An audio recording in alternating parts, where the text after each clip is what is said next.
Weekly Reader presents The Giant Hug by Sandra Horning. Illustrated by Valery Gorbachev. Published by Alfred A. Knopf. When you hear this sound, turn the page. And now we will begin our story. "What do you want to send Granny for her birthday?" Owen's mother asked. "A giant hug," Owen replied. He opened his arms as wide as he possibly could to show how giant the hug would be.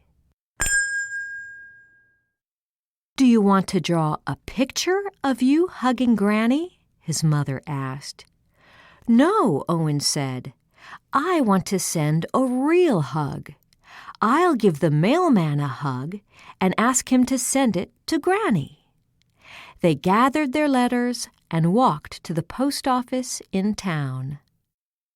Soon they got to the front of the line, and Mr. Nevin called out, "Next!" "I want to mail a hug to my Granny. Will you please send it?" Owen asked in his most polite voice. "Well, we don't normally send hugs, but I suppose we could give it a try," Mr. Nevin said. Owen's mother wrote down Granny's address for Mr. Nevin. Owen walked behind the counter, opened his arms as wide as he possibly could, and gave Mr. Nevin a giant hug. "Please make the hug just as giant when you pass it to the mailman," Owen said. "Oh, I won't see the mailman who delivers it to your Granny. I give the mail to Ms. Porter, who sorts it and puts it on a truck to the big city. After that, it's put on a plane and flown across the country," Mr. Nevin said. "Well, you will have to hug Ms. Porter then," Owen said, as Mr. Nevin carried the mail to Ms. Porter. Mr. Nevin looked down awkwardly at Ms. Porter as he handed her the mail and the address of Owen's Granny. He blushed and mumbled, "And, here's the hug." Mr. Nevin opened his arms as wide as he possibly could and gave Miss Porter a giant hug. Miss Porter smiled as she sorted the mail. Just then, the driver came to collect the mail bound for the big city. As the driver lifted the last heavy bag of mail, Miss Porter said, "Leroy, one more thing. Someone is sending a hug to his Granny. Here is the address, and here is the hug."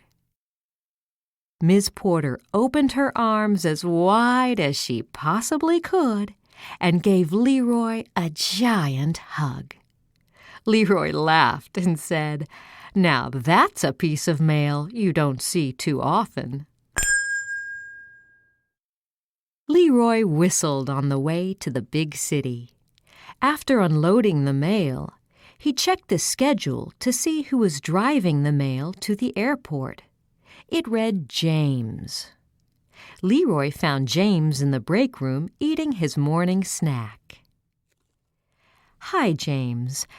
I know this seems a little odd, but a hug is being sent through the mail to someone's Granny, and this is her address," Leroy said. Leroy opened his arms as wide as he possibly could and gave James a giant hug. James cringed. He was not the hugging type, but he would do his job. Later that afternoon, James arrived at the airport. He asked a mail handler when the mail was being loaded onto the plane. "That mail was taken to the plane a few minutes ago," the mail handler said. James rushed to the plane where Captain Johnson was getting ready to board. "Captain, a kid is sending a hug through the mail to his granny. Here is the address, and here is the hug," James said with a grimace. James opened his arms as wide as he possibly could and gave Captain Johnson a giant hug. "Now, isn't that a grand way to start the day?" Captain Johnson bellowed. When the plane landed, Captain Johnson walked to the airport post office. He saw Amanda standing next to a mail truck, looking sad. "Hello, are you driving the truck to the city?" Captain Johnson asked. Amanda nodded glumly. "A hug is being sent through the mail," Captain Johnson announced.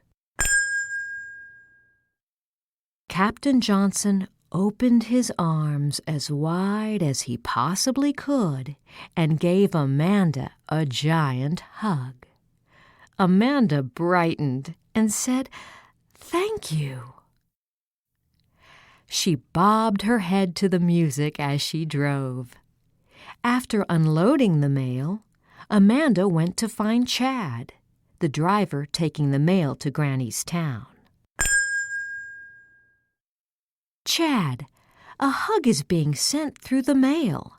Here is the address, and, well, here's the hug," Amanda said as her face turned red. Amanda opened her arms as wide as she possibly could and gave Chad a giant hug. Chad chuckled and said, "Finally, do you want to go dancing tonight?" "I'd love to," Amanda exclaimed. Chad kicked up his heels and hopped in his truck. Early the next morning, Chad drove to Granny's town. As he prepared to return to the city, he remembered the hug. "Who will be delivering the mail to Penside today?" Chad asked the supervisor. "Shelley, but she's not here yet," Ms. Greenberg replied as she adjusted her glasses. "Please, pass this along to her," Chad said. Chad opened his arms as wide as he possibly could and gave Ms. Greenberg a giant hug. Ms. Greenberg gasped with surprise, and her glasses tilted to the side. "Shelley, I need a word with you," Ms. Greenberg called when Shelley arrived. "A hug is being sent through the mail to a boy's granny, and you are the mailwoman delivering it," Ms. Greenberg said. Ms. Greenberg opened her arms as wide as she possibly could and gave Shelley a giant hug. "Granny will be delighted," Shelley exclaimed. Shelley stopped to smell the flowers as she delivered mail from door to door. She saw Granny gardening in the yard. "Ms. Lewis, I have a special delivery for you," Shelley said. "Your grandson has sent you a hug." Shelley opened her arms as wide as she possibly could and gave Granny a giant hug. Granny grinned and said, "That's the most wonderful piece of mail I have ever received. You send that grandson of mine a big kiss." Granny puckered up her lips and gave Shelley a big, wet kiss on the cheek. The end.